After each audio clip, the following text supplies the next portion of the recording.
Capitaine Ibrahim Traoré et la création des écoles des pupilles de la nation, une politique sociale, mémorielle et stratégique au cœur de la refondation de l'État burkinabé 1. Un contexte national marqué par la guerre et le sacrifice. Depuis 2015, le Burkina Faso traverse l'une des crises sécuritaires les plus graves de son histoire moderne.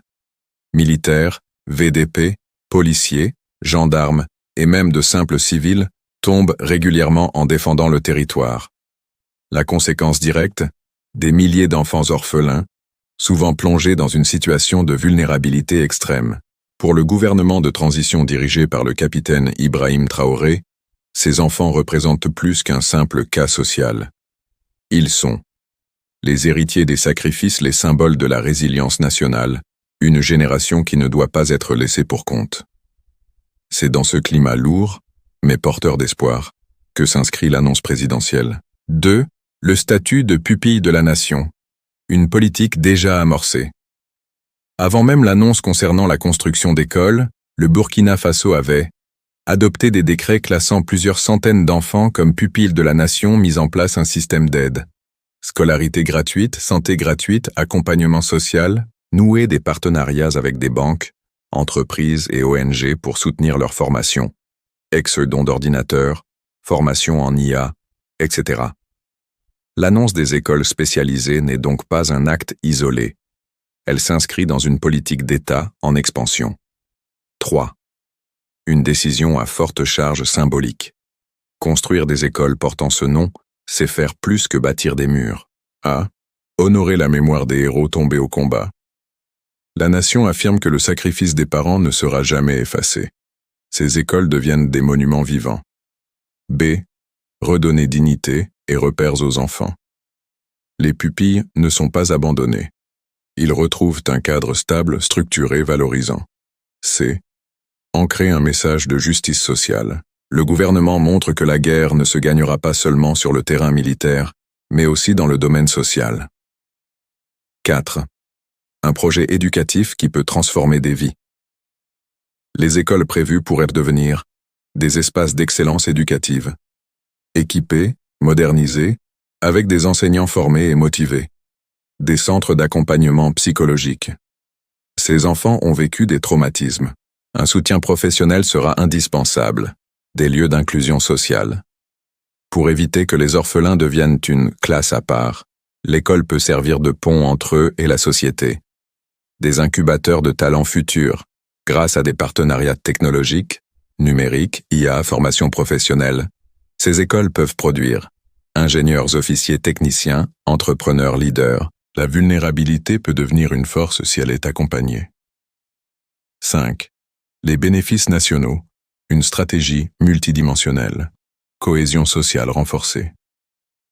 La société voit l'État prendre soin des familles frappées par le drame. Cela renforce la confiance. Capital humain valorisé. Ces écoles peuvent devenir des centres d'excellence et alimenter le pays en compétences. Stabilisation du pays. Prendre soin des enfants des martyrs, c'est prévenir la marginalisation, réduire les risques d'instrumentalisation, éviter la reproduction de cycles de violence, renforcement du contrat social entre l'État et le peuple. Les familles endeuillées sentent que la nation ne les a pas oubliées. 6. Les défis à anticiper. Aucun projet d'une telle envergure ne se fait sans obstacle. 1. Financement durable. Construire, oui. Mais entretenir, former les enseignants, payer les psychologues, assurer le transport, cela demande un budget solide. 2. Sécurité et localisation. Certaines zones sont encore difficiles d'accès. Construire une école signifie d'abord garantir que les enfants puissent y aller. 3. Qualité pédagogique. Une école ne vaut que par ses enseignants, son programme, son encadrement. 4. Risque de stigmatisation. Il faudra éviter que ces enfants soient perçus comme différents ou privilégiés. 5. Pérennité après la transition. Le projet doit survivre à tout changement politique.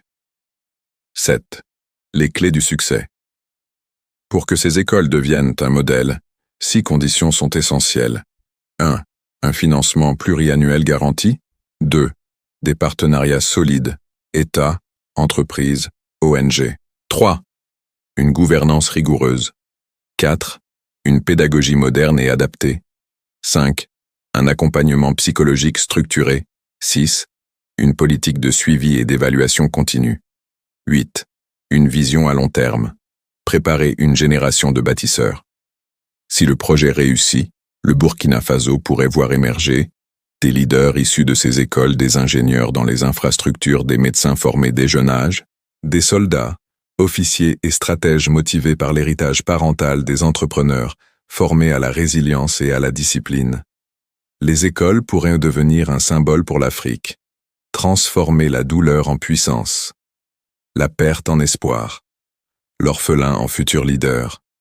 Une initiative à la fois humanitaire, stratégique et mémorielle, l'annonce du capitaine Ibrahim Traoré est l'une des plus fortes depuis le début de la transition.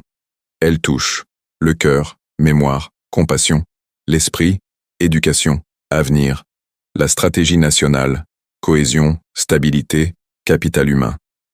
Mais son succès dépendra de la réalisation effective, du sérieux du suivi et de la capacité de l'État à inscrire ce